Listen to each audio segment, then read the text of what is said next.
The well-trodden path is going to be easier to find success in because there's a framework. There's, an architecturally sound way to go. Step one is do this. Step two is do this. But if you're going to try to branch outside of that, I think you just need to be prepared for a little bit of a bumpier ride. I did everything I could to be in those types of environments. The progress that I was able to achieve just being surrounded by people that pushed me was very addicting.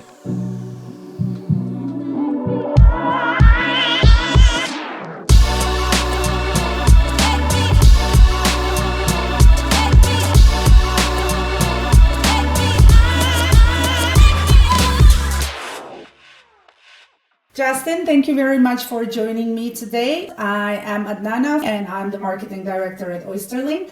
OysterLink is a new restaurant and hospitality job platform, and our job posting feature will go live towards the end of this year. So Justin, please do the honors, introduce yourself. Well, thank you so much for having me. It's a real joy to be able to speak with your audience today. Again, my name is Justin. I was a chef in Michelin kitchens for almost 10 years, and then even after that, I continued the fine dining streak with hosting pop-ups, and then I launched an event production company, and now I produce content and ultimately teach and mentor kind of like the next generation of chefs in high caliber and performance-related environments. And so I run a culinary program called Total Station Domination, where I focus on the principles and the habits and the skills that I believe anybody can develop to prepare, perform, and problem solve in these professional environments. And so just really eager to kind of nerd out with you today on all of those little details and aspects that happen on the day-to-day in restaurants. Let's dive into why did you end up in this hectic industry? What attracted you and how did you start? Yeah, so I grew up in a little tiny town in the Midwest of the U.S. in Wisconsin. And so the kind of gastronomy scene in that area of the U.S., and a lot of U.S. cities, small towns, is like, for me, it was like burgers and pizza and chicken wings. Like, that's kind of as far as it got. It's not to say that there weren't a couple of restaurants that were, maybe doing something a little bit more kind of like polished, but I knew that I wanted to get out of that city, that town. And so when it came time to apply for university, it was one of those situations where I knew that I wanted to do something creative. I knew that I wanted to eventually track towards having a business of my own. And I knew that I wanted to travel and I wanted to kind of work with people. And when you kind of do that decision tree all the way down, there's obviously a couple of different options, but food was something where I was like, yeah, let's kind of give it a try. I don't come from a restaurant family. I hadn't really worked in restaurants. Like I had done a little bit of studying at a local community college. Fun fact, like my last year of high school, I had completed all of my credits that I needed to graduate. And so I had the ability to go to that local community college in the culinary program there and kind of be surrounded by a bunch of other people who were getting their culinary degree to kind of beta test it for myself. But that eventually led me to applying to a culinary school in New York. I got accepted, and then I ultimately completed my culinary degree from CIA there. And that really just kicked it all off, because at that campus, you're surrounded by literally only people who are studying food and pastry and beverage. And what that does is it just kind of steeps you in it. And you're not surrounded by people who are, studying fine arts or music or business or anything like that. It's just food people. And what catapulted it even further was my first kind of stage or work experience at a real high caliber kitchen environment. So that was at Eric Repair's 3 Michelin starred Le Bernardin in New York. And I kind of sent an email on a whim. It wasn't really something where I actually thought that they would say yes to me, because I was not even in the kitchens yet. When I did my culinary degree, it was a lot of book knowledge, and then you got into the kitchens. And I was just like, I just want to get used to emailing the places of this caliber. And so I just started to send out requests. And lo and behold, they actually were like, yeah, you can come in and stage. And I was like, oh my goodness, what do I do? What do I do now? And so once I got a taste of that, it was kind of in conjunction with the Alinea book kind of coming out, and Ferran Adrià was doing all of his things at El Bulli at the time, and seeing what food could potentially be. I think we look back at that time now and we kind of roll our eyes at some of the stuff that they were doing back then. But for me, it was just like so captivating. And I did everything I could to be in those types of environments. And the learning that progressed and the progress that I was able to achieve just being surrounded by people that pushed me was very addicting. It was something that I sought out more of it. You mentioned that you sent an email without having a lot of expectations of the people saying yes. So would that be your piece of advice for like all the aspiring hospitality professionals, restaurant professionals, and chefs? Great question. I have a full series of kind of like video tutorials and templates on my YouTube channel, which I'm sure you guys will link below. And anybody who wants to DM me, I'll send that to you. But I have kind of a cover letter template that I created as a digital thing because it was this funny thing where in school people would ask me, hey, can you just send me the email that you sent to XYZ restaurant? Because like I'm thinking about, applying to another place that's also 2 Michelin stars or whatever. And you seem to have gotten in. So like, can I just kind of copy your homework kind of situation? So I was like, yeah, sure. Just for the folks listening, the basic gist of it is you want to get context on the place that you're applying to effectively help that restaurant fill in the gaps and the almost intangibles that they can't really see from you without having you have gone into the kitchen and started working yet. And so you hear a lot of chefs talk about like attitude. So it's like, well, I can't teach attitude. And it's one of those funny things where you can effectively show attitude when you are sending them an email that says, this is the specific thing about what you guys do, the way that you guys treat produce, the way that you lay out your menu, the cuisine that you guys happen to specialize in, that is actually really speaking to me. It gets me fired up. It gets me motivated. I want to work for you as opposed to the numerous other places either in town or in the country that I happen to live in. And sending that out makes it so that that restaurant sees you didn't just send an email blast to a bunch of different places, or now that we're in the age of AI, we're going to talk about, the tools that young people are coming up with now that I don't happen to have, where you go to ChatGPT and say, hey, please write me a cover letter to this restaurant. You actually give it the ability to stand out from all of those other applications that might be on that executive chef's desk by saying, oh man, this person really did research on us. Or, oh, this person really went, beyond what typically we would look for in an applicant. And then that makes it so that sets the precedent to when you're going to come in, and then it's like, oh my goodness, this person's knives are sharper than usual. Like there's all these things down the line that make you stand out as a good candidate. And so also with that, I'm talking about like 2010 to 2012 is when I was sending these emails out.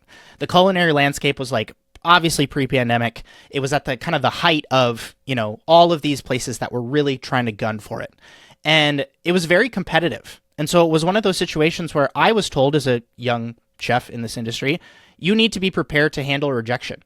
And so I was like, okay, if that's something that I need to prepare for, I need to send not just one email, but then I need to follow up with a follow-up email. And then if I don't get a response, I just need to be used to like following up and following up and following up. There's a story of like, chefs that I'm going to, misattribute the stories here. So I'm just going to say that there were chefs who would send handwritten letters to restaurants 5, 10, 15, 25 times. They'd send handwritten letters, only to the point where the executive chef would eventually say, I just want to meet with you so I can tell you to stop sending me letters. And so, yeah, sure, we'll interview with you. And so it's this idea of people send the one email sometimes, I find, and they're like, well, I didn't get a response back, and so, they must not have anything available. And it's this tenacity, the persistence, the ability to say, I'm not going to give up just because maybe you didn't have something now. And folks that have been in the industry for a while will be able to speak to the fact that the job and the hiring environment of a restaurant changes not just month to month or week to week, but sometimes day to day. It's a situation where somebody burns their hand and all of a sudden that station is like, there's a void there. Somebody has something happen in their personal life. Somebody happens to just decide that it's time for me to give my 2-week notice. And that wasn't something that was on the table 2 days ago, 2 weeks ago. And so just because you get a no today on July 9th, it doesn't mean that that is the end all be all of the hiring environment of that restaurant. So I'm such a proponent of wanting people to be able to land their dream job. And so I say this in that context because I just want people to get after it and not just take the first no as the final answer. So what is your take or your view on Gen Z as a working force at the moment? So I have a unique way that I frame this that I have spoken about in previous videos. I actually need to kind of make an updated piece of content on this to really calcify what it is that I'm talking about here. So I actually believe that the trajectory of your career, most people, I think most, culinarians would kind of have this idea of you don't have the ability to call yourself a chef until you have like a restaurant or like you're the owner or you're the person who's written on the bottom of the menu type of situation. I approach it and this comes from, working in some of the greatest kitchens in the world for all intents and purposes. I'm the top like 5%, 3%, 1% of people who can cook professionally out there in the world. And I'm still calling myself a cooker. Everybody else would still just say, oh, well, you're just a cook. I position, and the people who, who are the non-industry people are like, oh, Justin's a chef at this restaurant. And I'm looking at that and I'm like, no, I'm not a chef yet because I follow that traditional way of thinking. The way I approach it now is, if you were to visualize this as a timeline, the era at which you call yourself a cook is actually very, very small, in my opinion. The second you start cooking professionally, and the way that I define that is like you're working with food and you're kind of taking responsibility for how you show up. And so we can play this out in a matrix where any one of those is not actually true. But if you're working with food and you take responsibility, in my opinion, you are a chef. And what's cool about that is that you can call yourself a chef a little bit sooner than you think.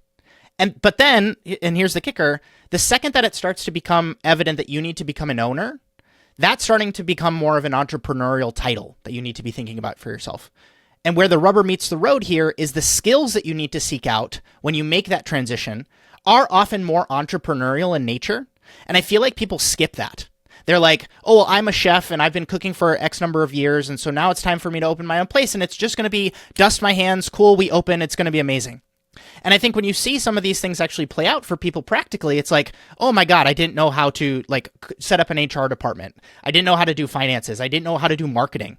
And all of these things are, if you're going to be the involved chef owner, typical type of person, all of these things are gaps that you need to fill. And when you're putting yourself, it's the same problem. Oh, well, I'm just a chef. I don't touch the website. I don't do I'm not on camera. I don't actually look at the books. And that actually causes the same problems of people who say, oh, I'm just a cook, when they're asked to, you need to edit the menu. You need to go talk to the guests. You need to speak with this food writer on the phone. And so I feel like all of this titling can get really negative on people who are kind of like coming up from the younger generation when, to your point, they're like, oh, I went to school and I'm going to they have all of these like false signals for themselves, like the chef coat or the degree or any of these things that I think they're looking to potentially substitute for actual real experience. And I think all young people go through that. Like if we're just speaking candidly, I think everybody's had that feeling of feeling inadequate and that you're surrounded by people who are better than you. And it's you want to compensate in some way, shape, or form to not feel so down on yourself. I think the other interesting thing that you can look at with Gen Z, I'm a millennial myself. I'm kind of on the older end of being a millennial, but I think as I came up through the age of food TV, I think Gen Z has come up through the age of food social media. And I think that in and of itself is its own kind of like paradigm to look at working with food and in the industry, where everybody looks at it as the number of followers and the brand partnerships and the dollar signs and the cookbooks and the getting, flown around and people wanting to take selfies with you. And they look at that as an option. And it is, in a lot of cases, if you just look at the numbers, how they play out, it is just as unrealistic as getting, a Michelin star in that situation. It's obviously become more accessible because the tools are so good and, whatever. But I've spoken with folks on my podcast about the fact that if you look at any of these people who are actually dedicated to food, social media, it is a grind. It is just not as glamorous as people think it is. And so I'm starting to see it go the other way. People say, I'm not going to do the restaurant thing. I'm going to go full social media thing. And they realize that I have to have a job that I have to take on the side because the social media thing is not paying my bills yet. Or I'm getting pulled all over the place from brand partners who want me to endorse this or want me to make this piece of content. And so it's like getting these overinflated expectations, I find to be a little bit more detrimental for young people, regardless of what avenue you want to go down in the industry. I much more fall into this mindset. There's this quote in entrepreneurship, which is you're in the season of learning, not the season of earning.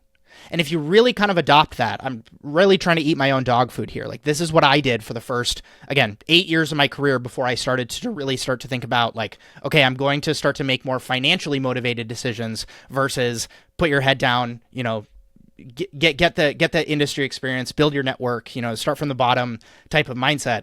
And I think people just want to skip ahead. And again, this is a generalized statement. Doesn't apply to everyone. I am grateful at the fact that I, attract the type of person who is willing to put in that work and is willing to be humble enough to say, I'm I don't necessarily have my skill set well developed enough yet. I'm going to spend the time to, get mentored by this person or start as a commis when I think that I could potentially go for chef de partie. But just because I want to know the ins and outs of how this kitchen works, I want to start a little bit lower on the brigade. And so I think younger generation, they have more options, but at the same time, I don't think that it's something where they've quite figured it out yet. And so it's one of those interesting things where I'm excited to see where it goes, because that type of pushback is what leads to innovation and progress and, potential more avenues for people to walk down. But yeah, I hope that answers it. What is, in your opinion, the way to kind of contain those overinflated expectations? Just to kind of what should us as OysterLink, the schools, the education boards, how could we kind of, break it to the younger generations that it's not as fancy, and celebrity chef might be a career, but then it's 1 in a million, not more than that. So what is it that we can do from that aspect that could kind of ground them and bring them closer to what the truth behind the job is? I'll kind of speak for myself, just being able to identify what my life is right now. You know what I mean? I have had to do so much self-education to figure out, how do I edit a video? And it's one of those things where I could have gone to school for it, but I was like, I kind of want to push back on, I did my college degree in culinary arts already. I'm actually just going to go to YouTube University and do a bunch of, video editing tutorials. How do I use a camera? All of these sorts of things. It took me way longer to get to where I'm at now, to where I can produce content and, have the reach that I have. But it's one of those funny things where if you want to do something that's unconventional, you just kind of have to understand that it's going to come with a little bit of DIY-ness to it. And if you want to follow something that is well outlined, you can point to somebody who has the role that you want right then and there. For me, early on in my career, it was I wanted to be a sous chef at one of Thomas Keller's 3 Michelin star restaurants. And so I did my culinary school externship at Per Se, and then, after a couple of restaurants between that and graduating school, I ultimately got a chef de partie position at the French Laundry. And so I told myself, I'm going to, work my way up to sous chef at this restaurant. Sous chef didn't come for me until later down the track at a different restaurant, but it was one of those funny things where that actually was incredibly stabilizing for me in what you're talking about with what's my path? What decisions do I make in my career? Because I can point to somebody else who has that role. When I think about what I'm doing now, it's I can't look to other people who have YouTube channels that focus like mine does, or the culinary program that I have or my podcast, or any of these things. It's difficult to chart a path towards where I want to be. And so I have to do a lot more experimentation. I have to be a little bit riskier. I can't follow in the footsteps of other people. I certainly, do my best to try to learn from other industries and watch interviews with other people who are trying to, encapsulate this. But it's one of those funny situations where if you're going to go down something unconventional, you kind of have to be prepared to faceplant and then get up and then go and try again. Again, that comes back to the rejection thing, where if the well-trodden path is going to be easier to find success in because there's a framework. There's, an architecturally sound way to go. Step 1 is do this. Step 2 is do this. But if you're going to try to branch outside of that, I think you just need to be prepared for a little bit of a bumpier ride. I know that you don't like to generalize and that every restaurant has its own story and its own processes, but just to kind of give our audience a real feel of what does the job entail. How did your day look like when you were a line cook and then later on when you became a sous chef? Yeah, I agree with you that generalized statements can kind of be messy sometimes, but I also think that there can be generally applied advice in specifics. And so with the line cook thing, I think I'll talk about maybe a day in the life of a chef de partie at the French Laundry when I was there. And so what that would typically look like is the accepted time that people would say were coming in is 12. But because everybody was so dang busy, because the menu changed every day, I'll talk about how that happens at the end of the story, and because you kind of don't know what to expect, you want to make sure that you're set up on time, which for us was 5 o'clock in the evening. We'd start at 11, and so everybody was already starting an hour early. at baseline. And so everybody would start at 11. You'd come in and you'd kind of, get your bearings with the prep list that you wrote the day before. You would go ahead into the dish area and just kind of grab all the equipment that you needed. You'd set up your station, and then you'd kind of get a sense of kind of like, what's the vibe of the kitchen today? I think that's like an underrated, you just like EQ reading that you kind of have to take of is if there's lunch service that day, is that super chaotic? What is the kind of demeanor of my manager today? I think it's like the energy kind of like you can get a vibe for how the kitchen feels that day. Then you'll take that prep list and you'll kind of go around to the different fridges in the kitchen and just kind of like source the things that you need, whether that's, vegetables or eggs or butter. You go to dry storage and grab whatever that you happen to need. And you're kind of looking at this from the sense of what are my kind of big projects today? What are the things that are, these difficult to tackle, potentially time consuming? They need time to like bake or set or cure or anything like that, where I don't want to be doing this an hour before service. I want to tackle my big projects now. I actually have a whole prep list template that I kind of came up with in conjunction with the time at the French Laundry and then time at a different restaurant, where it really helped me prioritize the things that I need to kind of focus on throughout my day. And so you get back to your station, and then it's just kind of like head down for, those first few projects of the day. You're, again, trying to communicate with people as like, what's for staff meal today, which is kind of like the next item on the docket. That typically happens around like 3:30 is when staff meal happens. That's, for a lot of us, it's our only meal of the day, because it's this, like you have probably eaten breakfast at home, and then it's like service is going to happen from 5 o'clock to probably like 11 p.m.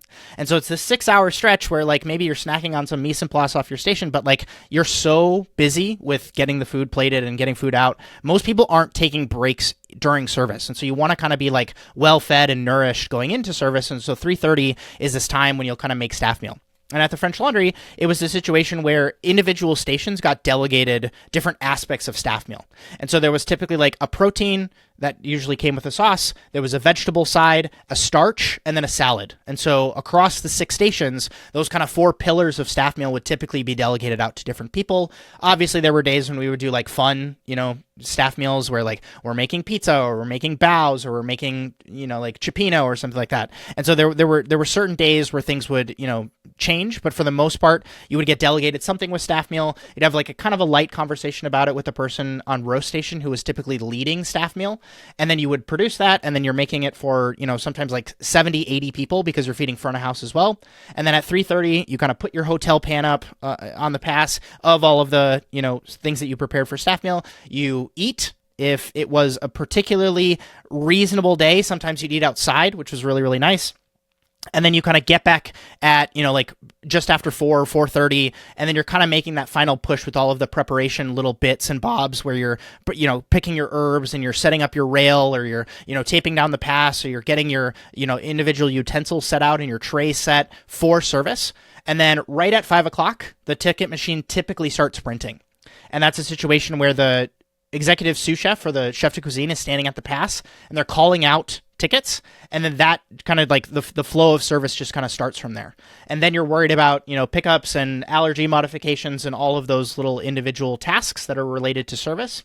And then we would do two seatings typically, and this was mirrored across other restaurants I'd work at too. So you have 2 kind of pushes throughout the night. Everybody kind of comes at around 5 o'clock, and then typically those people are starting to taper down and finish at around 8 p.m., 7 or 8 p.m., and then you get another push that comes in, and then you're just kind of like doing the whole same song and dance all over again. It's very similar to kind of like how theater people, or musical performers might do like 2, performances that night, where everybody comes in, they have their thing, they leave, and then we're just going to reset and do it all over again. And then right around that 3-hour timer starts again at around 8 p.m. So right around 11 o'clock, all of those orders are starting to subside. You're doing your last few things, and now you're starting to think about breakdown. And so you're gathering all of your mise en place from your station, and you're either like labeling it and putting it back into your fridge, or it's a situation where you're just kind of like at the French Laundry, the menu changed every day. And so it was one of those things where ideally you weren't left with that much at the end of the night. And so you get to a place where you're starting to break down, all of the equipment gets removed from your station, and then you go into kind of scrubbing mode where you're thinking about scrubbing down your countertops, the sides of your fridges, the insides of your fridges, and then you go into cleaning the floor, and then that is effectively service done. And then the kind of appendage to a French laundry service that's difficult for most services at other restaurants is you actually sit down at the pass at the end of the night with new, fresh sheets. So fresh prep list, fresh order list, and you effectively talk through what's the menu going to be for tomorrow.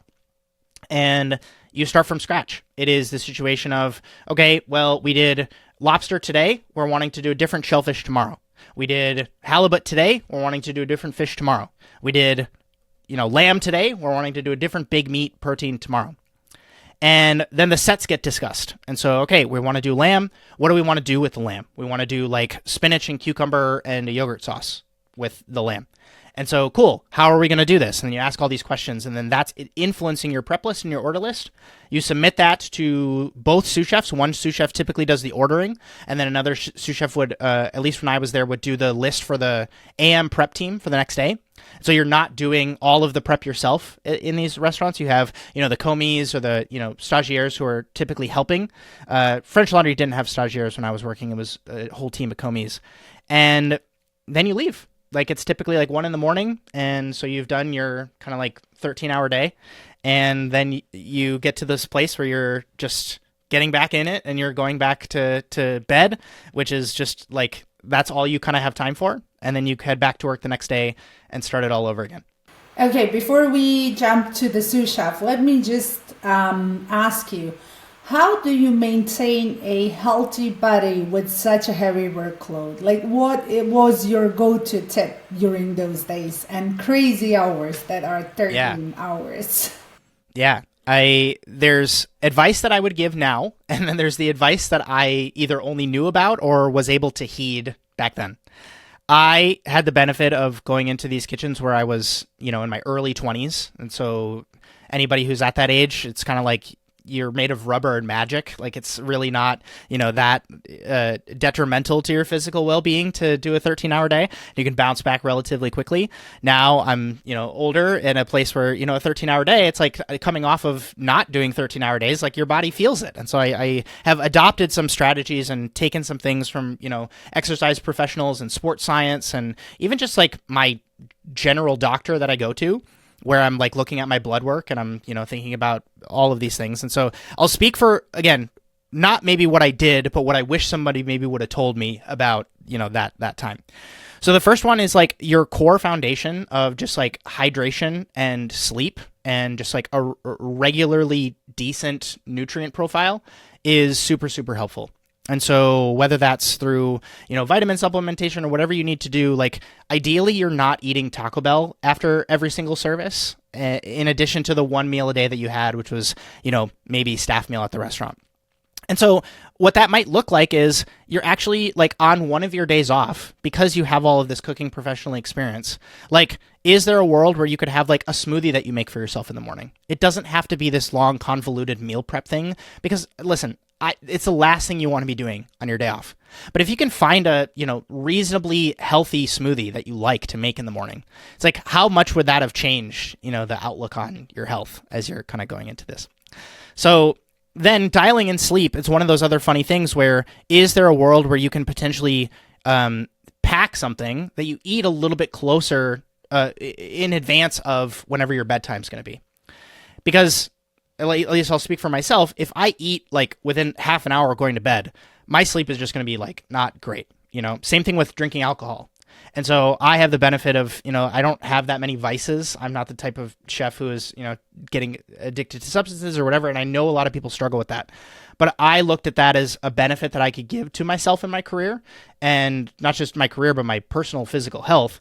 And so it was focusing on sleep is super, super crucial. I think I'm happy to see that chefs are thinking about health and sleep in particular, because it was something that fell by the wayside for, I think, in my opinion, too long. And then when we talk about physical, I think focusing on really good shoes is really important, because a lot of the biomechanical inefficiencies that you'll feel can start at your feet. And so it's like, if you have shoes where the insoles are wrong, or if they're like kind of uncomfortable and making you stand a little bit too much on the outside of your foot, or your heels are really uncomfortable, or you have plantar fasciitis or something that's happening with your feet, that can lead to problems elsewhere in your body. And so your knees are all of a sudden getting painful, or your hips, your lower back is starting to, like, I remember had just horrible posture when I would stand at my station. And if I would have been able to fix that biomechanically, I think it would have decreased the amount of pain that I felt going into like my late 20s. And then on the exercise front, just like I think a lot of problems could potentially be fixed with like some basic core work. So like abdominal strength for people. The story that comes to mind for me was like I had to lift a green egg, which is like this giant grill at one point in time. And I had somebody else helping me, but I just didn't know biomechanically that like you should lift with your legs. You should not lift with your lower back, like hinging and, lifting with straining those muscles. And I pulled my back like really, really bad, like my lower back. And I was just like, it almost like it hurt to breathe during service for like the next like 3 days.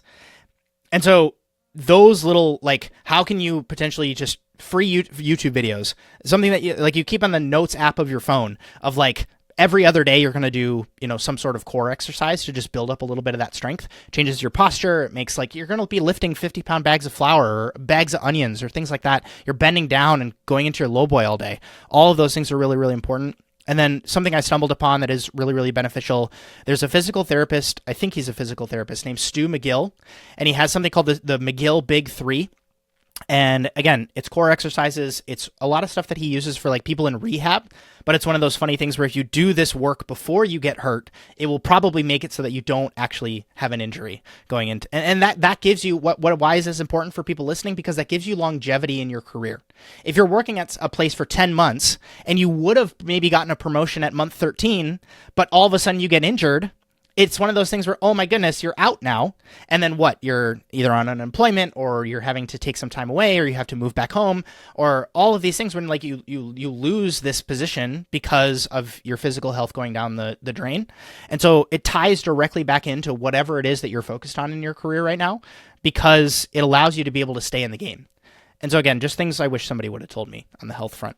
So that's why you're here, to share those tips with our audience, having this experienced chefs and other professionals like bartenders, barbacks that are talking about the challenges of their positions. I think it's very good for our audience because nothing beats personal experience. No matter how good our HR experts are, when Justin comes in and says, hey guys, I pulled my back because I didn't know how to do it, it's much better than me just going up to them and asking them, oh guys, what should they do? So thank you for sharing your personal story today. Well, one just quick thing to add on there, I think more people are talking about this idea of like culinary athletes is a thing that I did not hear once, coming up in the industry. But like cooking is a sport or it's this very physical job. And I think if we were to look at this as, the chef is the artist, I much more align with what I think is being more talked about now, which is, it's this thing where you're on your feet all the time and you're moving. And it's like you hear chefs talk about movement being like a dance in professional kitchens. Like there's all these things that align much more with how we should be treating the job and this industry that I think are much more conducive to, again, higher performance in these roles, not getting injured, not getting burnt out. Because previously, if you got into this thinking that it was going to be this super creative, this is an art thing, and you have your first Saturday night service where you look at your phone and you've done 32,000 steps and you're just like, oh my goodness, I am tired. It just kind of flips your expectations, going back to what we talked about earlier. And I think that can lead to, again, you don't get disappointed because the situation is, or the context of what's going to be asked of you is going to be what it's going to be. But your perception of and how you interpret what has just happened on your day today can often lead to either a more positive outlook on this, or you get super down on yourself and you're like, maybe this isn't for me. Thank you, Justin. So let's now give our audience a little overview of a sous chef and how does the day look like. And also, once you're done with that, which one did you enjoy more? Being the person who really actually cooks or being the person who is more on the management side? Another great question. I call this the moment when you get the knife taken out of your hand and somebody hands you a clipboard. And it's a very jarring feeling because you were the type of person who was an individual contributor. You really looked after your station. Ideally, you're in the position where you potentially get noticed for that performance. And somebody has said, I want you to manage the individual contributors now. And that's certainly what happened to me. I was working at a restaurant on the west coast of Norway. I worked myself from entremet station to roast station and then roast station to kind of like an AM sous chef. The position kind of got created for me while I was there because we had just started to take on apprentices. And those apprentices would come in the morning and do the AM prep, very similar to what I talked about that would happen at the French Laundry with commis in the morning. And so my chef needed someone to manage these apprentices in the morning. And so he was like, hey, you're doing great on roast station. Is there a world where you would potentially want to manage these apprentices in the morning? I said, sure. And so that job, just quickly on that AM sous chef kind of position, was, again, managing those people, making sure the tasks that they were delegated got completed and to the standard, and we had enough, and all of these things. And then I would also do all of the butchering for the restaurant, which was kind of a cool hybrid role where I was, breaking down, pig heads, and we would get a lot of whole fish in, and I would, open scallops for the day because we would get live scallops in. And so it was a really cool role from that perspective. I also made staff meal. And so talking about that allowed us at that restaurant to take those chef de parties for the dinner service to come in. They were starting at 11 previously.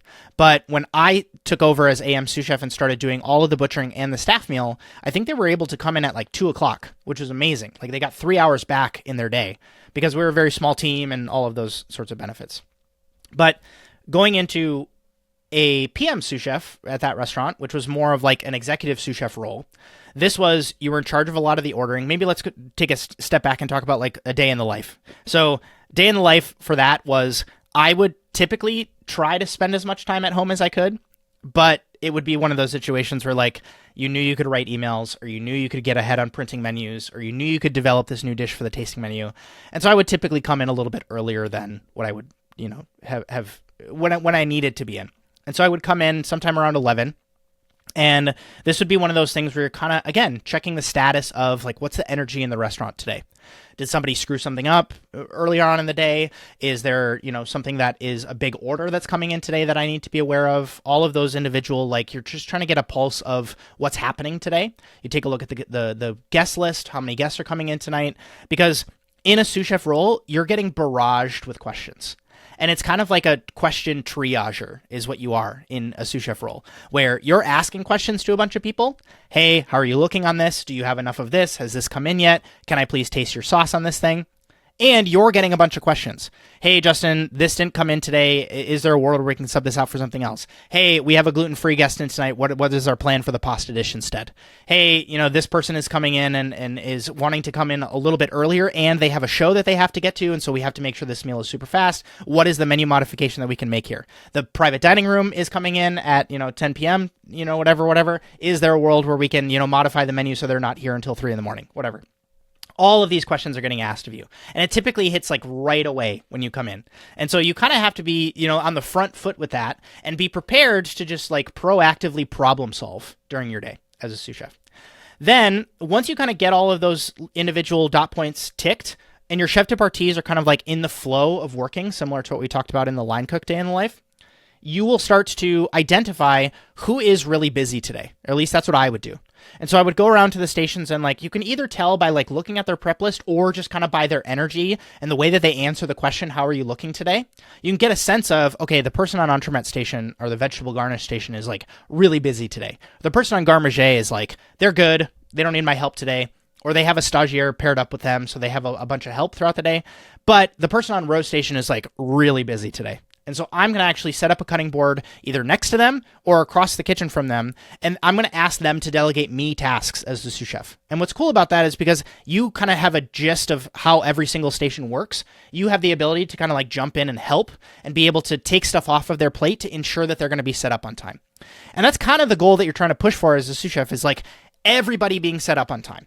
It's not just the hotline being set up or not just the cold side or not just pastry being set up, but you kind of want the entire kitchen as a team, as a collective to be good, to be I have enough. I know what I need. I'm ready for service. Bring on the guests. That's kind of I thought of that as my job, at least in that environment. And so that's why I would choose to pair up with the person who was the busiest to kind of bring the tide up on that person. Then you go into staff meal where you're typically having some sort of conversation with the team in kind of a pre-service meeting environment. So updates on the menu. These are the guests that we want to be aware of tonight. These are the changes that we've made from last night. Hey, we want to make sure that these errors don't happen again. That happened, blah, blah, blah, blah, blah. Then you go into service. And then in that role, I was typically the one who was taking information from front of house, and then I would turn that into like a ticket, a written ticket combined with some printed tickets that we had, and then I would do the expediting for the night. And so you're kind of this air traffic controller in making sure that, tables are, either aligned on timings, allergies are being adhered to, you're standing at the pass and doing a lot of the plating, so you're doing a lot of quality control. Depending on the kitchen, like you will sometimes have this quality control moment that happens before service, where you'll go around to individual stations and you'll say, can I taste this sauce, please? Everything that has been pre-prepped and is something that is going to be used throughout the entire length of the service, it's good to have a quality control moment with that item. And so if we have a sauce for the pork dish, and it's like that's just going to be hot held during service, and it's made before service starts, me tasting that before service once, one identifies, okay, cool, like this isn't wrong, or the seasoning on this is off, or the consistency isn't quite right, or there needs to be added more capers to this. But it also makes it so that every single other moment when that person passes that sauce up to me during service, I don't have to taste it every single time. It's like I'm kind of front loading a lot of that work. And so, for the things that do get pre-prepped, that will sometimes be a quality control moment. And then during service, again, you're doing a lot of that time management stuff where, okay, we want to hold this table back. We want to move a little bit faster here. We want to pick up this, going into this, so that the stations don't get overwhelmed. So again, you're doing a lot of I call it working for your team. And so you're in the position where it's like you're wanting to make sure that your team's life is easier, so they're put in the positions to do exactly what they need to do as well as possible. And then at the end of service, you are kind of like calling out those final tickets. You're making sure guests are happy. At the restaurant that I was a sous chef at, I had the benefit of being able to go out into the dining room and talk to guests, because we were kind of in this little no-name town in Norway. And so we would have a lot of people that traveled to the city specifically to either go on some sort of other, tourism related thing, or to eat at our restaurant. And so we had the ability to, have that extra level of guest interaction by going and talking to guests. I really, really enjoyed that about that role. And then at the end of the night, we wouldn't change the menu every day a la French Laundry, but it was a situation where I would go around to the stations and ask people, hey, what do you need to order for tomorrow? Then I would kind of break off and go down to the office where we would, submit those orders. I'd write all my emails, send those out. And then you're kind of again, coming back upstairs, you're making sure that everything was broken down properly. You're answering any questions that anybody has about the next day. And then if you have, a little bit of one-on-one time that you want to have with individual people, it's like you take the opportunity to do that as well. And then you shake out with everybody and you go home, and then you start again the next day. Wow. Okay. That sounds like a lot like being, as I've seen a lot of reels and TikToks recently, the corporate mom, as they like to say it. Yes. You are a middle manager in a lot of sense. You're not quite the head chef. It's not your concept. You kind of are beholden in a lot of ways. And I say that in a loving way. I actually liked being able to take somebody else's vision and understand what the constraints were in that concept and come up with ideas or uphold the standards that were set through this business. But then at the same time, it's you are managing people underneath you. And so you're kind of sandwiched between, the two levels of the organization where you're getting it from both sides. You're getting the head chef telling you things that need to be changed, and you're getting insights from your chef de partie who are telling you hey, I'm struggling with this, or hey, I need help with this, or hey, I'm not going to be there with this. And so it's a very complex role. It's a very different skill set from working on the line. And maybe I'll quickly answer what you asked about with which one I preferred more. I personally I loved my time as a sous chef. I loved being able to kind of do that mentorship and all of those sorts of things. But when I really talk about the thing that got me fired up about being in the industry, when I really feel I get into a flow state where I really feel I'm providing one of my highest contributions to what I know that I do best, being able to make little mods and upgrades and, just changes on my station. The satisfying feeling of knowing that I was the one who cooked that piece of fish that the person on table 12 really enjoyed. There's nothing that compares to me of being a line cook or chef de partie. And it's what I take a lot of pride in. That's why my program is focused on people running stations, because I think that there are more stations than sous chefs in restaurants out there in the industry. That's just kind of just look at the numbers. That's a fact. And I think what it really comes down to is a lot of problems that you'll experience during a service can be traced back to a problem with a station. It's not typically a problem with the sous chef. And so that's kind of where I come at this from. And to quickly answer the question, I enjoy being a line cook more. If you would open your restaurant tomorrow, what would be the skills that you would look for in your employees? So now we're talking both back of the house and front of the house. Is there any common ground for both roles? And what would you emphasize for like cooks and chefs and sous chefs? So great question. I think that I kind of come back to an interesting like way that I interpret a thing that a friend of mine said on an interview that I did with him. His name's Max Shapiro. He lives in LA. He loves going to restaurants. He critiques restaurants a lot, and he has this idea of guest-driven dining versus chef-driven dining. And I think about that in the context of what you're asking about with hiring. And so I think a lot of us can paint a picture of what chef-driven dining looks like. It is the chef story. It is, talking about my trauma. If we're mirroring it to something that has played out on screen, it's like the chaos menu in The Bear, where it's my family history. It's this very convoluted, like really trying to flex on people with a bunch of different components, or there's a story with every single plate that gets presented to you. And it's more about the chef than it is about the guest. And what I would look for in someone who's a potential candidate is, do you have the ability to go into guest-driven mode? So do you have the ability to kind of like really take care of the person who is, again, sat on table 12? And if you have that ability, you can screen for this in a stage, where it's like the little details of, somebody went out, if it's front of house, it's like, and it's the type of thing that's included in our steps of service to when a guest gets up and they leave their napkin, we either replace it with a new napkin or we go up to the table and we fold it. It's one of those things where the awareness, I had a great chef that I work for that really talked about awareness being something where it's like you have the ability to look up from the cutting board and see what else is happening around you. Those things I believe you can screen for in, again, a working interview type of situation. And I think that when you can get that person who either has those skills and you can identify those in that person, or you can identify that that's the person who's going to be open-minded enough to be able to receive this information and not be so, tied down to their current set of habits or those individual things. Those are really, really good green flags that I can see in somebody that's going to potentially get hired. Because I talk about habits a lot in my program, and it is that. It is the behaviors that you consistently do day in and day out that you can build on, that it's like Kaizen, which is like the 1% better every day type of mindset, or with strength training, like I'm super into now, it's this idea of like progressive overload. So it's like you started here and it's like maybe you're not super satisfied with it, but you're not going to try to go for like 10 times this tomorrow. You're just going to say, I'm just going to add a little bit of weight to the bar on this next one. And then it's like slowly, you identify those qualities of if that person can execute on progressive overload.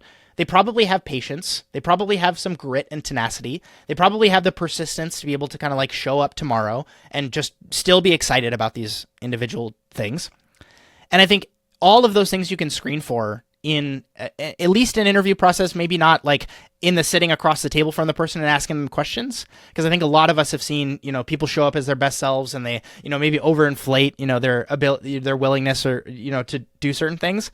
But in the working interview, it's like if you give them something little tiny or mundane, and it's like they really show that they can go above and beyond in this thing that is seemingly unimportant, but they show, like the willingness to kind of like step up to the plate. I think there's something there. Yeah, I hope that answered the question. It did. Thank you very much. So let's talk a little bit about your program, what it offers, and what can, aspiring chefs get out of your program. What is like the biggest benefit for them? Yeah, so I created Total Station Domination out of frustration. It was a situation where I went to a big culinary school and I went through a lot of classes, a lot of, sessions and lectures and teachings. And I'm not the type of person who's going to say I didn't learn anything from culinary school, because I certainly learned a lot of things. But what I experienced was when I started in Michelin-starred kitchens and fine dining environments, working for some of the best chefs in the world, there were gaps in my skill set that I didn't have any frameworks around how to improve on them. And so I'll talk about some of them specifically, but the program breaks down into prepare, perform, and problem solve. And when you really think about one of those day in the life kind of stories that we just shared, that's kind of how your day breaks down. It's like you need to prepare for service, you need to perform, you need to crank your speed up, you need to move faster, you need to work more cleanly. And then there's going to be problems that show up. And I was frustrated when I got into these environments that nobody really taught me frameworks for, okay, something didn't come in and you need to make a decision of, like, you need to speak up and say that don't have enough of this, or, oh my goodness, I haven't thought about this thing and we don't have a plan for this. So, or my station partner is being particularly kind of like aggressive or kind of like negative with the feedback that they're giving me.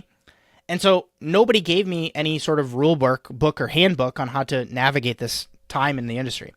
And so I've done the work to work with educational technologists and performance coaches, and again, just take insights from the sous chefs that I've worked with or the lessons that I had to learn the hard way and structure it into a way where you can get a snapshot for how you're performing on your station, something I've developed called the station score, where it kind of like works as if you're a video game character, and it kind of takes all of the measures that I look at holistically across your station, and it gives you this idea into how are you performing, how are you preparing, how are you problem solving. And the answers that I get on people that do their station scores of talking about their frustrations, talking about the things that they're particularly being challenged by or the obstacles that they're experiencing, it makes it so that I know exactly what I need to focus on in coaching calls with you that I do with members of the program to be able to identify how you can build in habits and routines and change up your strategy here or develop this skill there, and then ultimately make it so that you look at your station, again, from a 360 audit perspective and say, there's nothing that I need to improve on now. Now I can start to, again, take my head up from the cutting board and start to think about what does a manager position look like for me? How can I start to focus on dish creation now? How can I put my hand up for more tasks and take things off of other people's prep lists? Like, that's such a flex when you're working a station to be able to look to your station partner and say, hey, I'm set up. Is there anything I can do for you? And so that's how the program's structured. It's a series of video lessons plus the evaluation plus coaching from me. And that kind of like myriad of different, frameworks that generally help most people on stations in professional kitchens. Plus, if you like think that your situation is special and you want to talk through it with me, that's also included. And then you get the ability to track your progress over time through the station score. And then that I find gives people a much more structured way to improve versus what I hear a lot of chefs say, which is like, just go faster or just figure it out. And that certainly frustrated me when I was working stations. And so I look to solve that problem. So what would you say to people who, like, when it comes to career progression, like, what is the time span that they should kind of take into account when entering the culinary world? This I have a lot of thoughts on. I call it tenure guilt, and I think it's this funny thing that I've been pushed into feeling at different stages in my career. I think the one that people talk about the most is like a year. So if you get a job somewhere, you have this idea of, well, I'm going to stay here for a year. And where does that number come from? It's like, is there some sort of like oversight body, some organization that says, well, you're not able to apply for this or get this license or whatever until you have worked at this place for a year? And in a lot of ways, it's completely arbitrary. And when we talk again about learning curves, it's like, where are you on the learning curve at month 10 compared to month 14? It's like, depending on the restaurant, you might be at a very similar place in that context. And for those of us that have worked in professional kitchens, it is this situation where, like, by week 2, you have gone drastically far from wherever you were on day 1. And then by month 3, it's like you are probably, like, frame it another way for yourself. If you are in month 3 of your role at this new place and you're still in the weeds, you're still face planting every day, you're still not set up on time in your station, there's something deeper wrong there. And it doesn't typically happen with most of us. By month 3, we've kind of figured out this is how the kitchen works. This is where everything is. This is how I need to talk to the sous chef. This is how ordering happens. This is what happens when an allergy comes in. All of those details are pretty well understood by month 3. And so it's not a situation of like, oh, I'm going to throw up my hands and I've gotten everything that I need to know from this place. So like, I'm going to leave after month 3, because you get a lot of other things from tenure at a place that are not directly skill related, that I think a lot of people don't always factor in to, again, their time that they spend at a specific restaurant. So what are some examples of those? Well, one, a lot of restaurants work in the seasons. And so a benefit of I'm going to stay for a year at this restaurant is I want to see all 4 seasons that happen at this restaurant. So I don't want to just spend the 3 months that we're in the summer where we're working with tomatoes and peppers and squash. I want to see what happens when we're in the winter because maybe we have some sort of pickling and fermentation program. And I want to actually get excited about what happens when we're in that stage. 2, is there a world where the tenure that you can show at a restaurant shows more things beyond, again, just your skill development. So I have the trustworthiness to consistently show up to work on time for a year. Because this restaurant has this policy where if you're late to work, you get 3 strikes and then you're fired. By me showing that I was able to stay at this restaurant for a year, that shows that I have timeliness and, again, just time management. I can be a professional working in this environment, in this context. Third, like, there's so many other things of like, I didn't get into fights with my coworkers. I didn't have, like so many messed up dishes and guests sending things back from my station that the sous chef ultimately fired me. So it's not to say that there's downsides to tenure. I just think people talk about it in this very arbitrary way where it's like, there's no actual like rootedness of why do I want to stay here for just a year or something like that. And so you just need to make that call for yourself, because I have people who send me the DMs of like, oh, I'm going to work as a chef de partie for 5 years, and then I'm going to think about potentially becoming a sous chef. And I really push them on that question. Like I ask them, why 5 years? Oh, well, I just think that happens to be something, that number that people will respect. And it's like, you get to that place and you look around and it's like, nobody's asking you how long you happened to work at this restaurant. They're more interested with like, what can you do now? Like you've been working in this industry for 5 years, and it's like, whether it's 1 5-year chunk at one restaurant, or, it's 9 months here and then 2 years here and then a year and a half here and then whatever, you have much more well-rounded experience because you've gotten different contexts, instead of, well, all I know how to do is work at this Northern Italian spot, and that's all I know how to do, and I don't have any other experience outside of that. And so I just really push people to like go one level deeper on these, again, arbitrary things that you're pushing on yourself from an expectation perspective, so that you can perform and that you can get the opportunity to get your dream job that you potentially are really, really excited about, and not get bogged down by these arbitrary tenure numbers that we just happen to throw out there, and people use them as a tool negatively for themselves. And so I'm not saying that tenure doesn't matter. Again, I don't want this to get taken out of context in any way, shape, or form. But I do think that like people optimize for the wrong thing sometimes, and it negatively affects their career.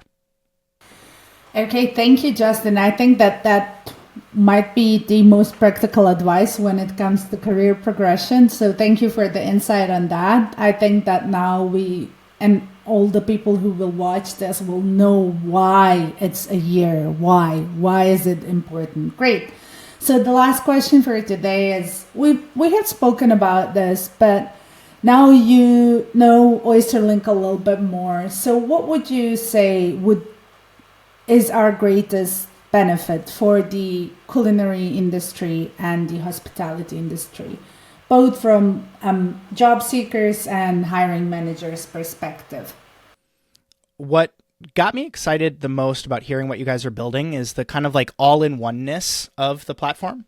And so this idea of just being able to like send somebody a OysterLink profile of, the person who you're potentially hiring, and being able to see, again, like that job history, but then have it be done in a way that is like native to a website platform. Because I think a lot of chefs struggle with like constructing a resume, and did I pick the right template, and, like, is the font right on this or whatever, but being able to build something where it's truly reflective of the experience that you had, and that follows you around for, again, whatever that tenure is, that stretch in your career where you're going from restaurant to restaurant. And it can be an asset for you as a professional. Like, it can build on itself and compound as like you started here, you went to school here, and then you got this restaurant experience, and then you moved to this kitchen, and then like this chef, you're so excited to be able to put this chef as a reference for yourself or something like that. And then on the prospecting side, like when you're the person who's trying to hire, like being able to see somebody who has a well built out profile, they have the ability to be transparent about, again, all the cracks and crevices in their experience. Because again, 3 months somewhere is not necessarily a bad thing, right? It's like if you have the person who's like a month at different places, sure. Like there's maybe a question you can ask there of like what happened, like in the interview. But I think somebody to be able to like fully give the whole picture on what their resume looks like, and to have it, again, not be strewn across this messaging platform or this different website or this social media thing where I'm trying to search for jobs. It's like I have the ability to host myself, and I have the ability to explore. And then all I can focus on is like actually showing up at the place that I'm going to go work at. I think that's where the big benefit lies. Thank you, Justin. Thank you for sharing your perspective on the project that we're currently building. I do thank you for your time, and I hope that our audience will enjoy this. Totally. And if anybody wants to follow up with me or ask questions or send me a DM, send me an email, I am a little bit too easy to get a hold of. And so if anybody wants to continue the conversation, please let me know, and I'd be happy to help however I can.